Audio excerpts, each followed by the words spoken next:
How to connect Wix website to Google Search Console.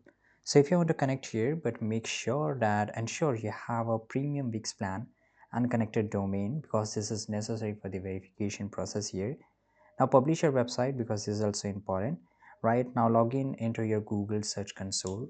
Now here, once you log in with your Google ID, it will ask your domain. So you have to enter your domain and click on continue, right? And this is how you can do this, but I will advise you use URL prefix.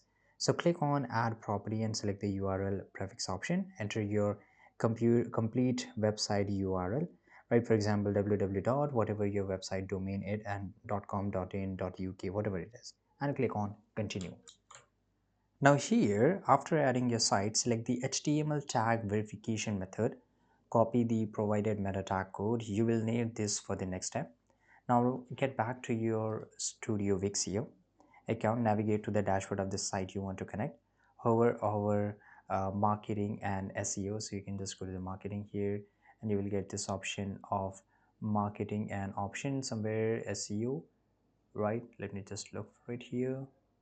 This is marketing home and here you will get it, right? And in the SEO settings, look for the site verification section. So this is SEO setup checklist here. So let's just go and click on go to SEO, click on it, and here you will get this option of get started. So click on get started here.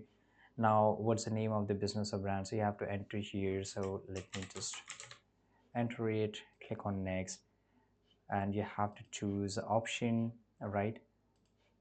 And then again just keep going next to next, right?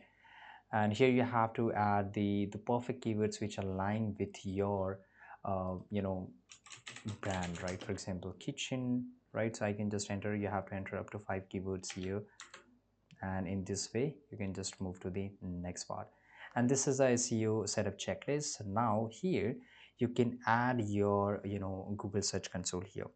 Now choose Google Search Console from this option available, and you can only add it, but first of all you have to fill up all this. Make sure there's a green tick mark here and click on go for it. Now click on connect now. Now here, as you can see here, first complete your checklist. So you have to complete your checklist and then you will able to connect now. Make sure you both you are logged in with your same account, and then you will able to connect Google Search Console. Now this is how you can do it, and this is a really easy thing to do, and this is it. Thanks for watching this video. Subscribe.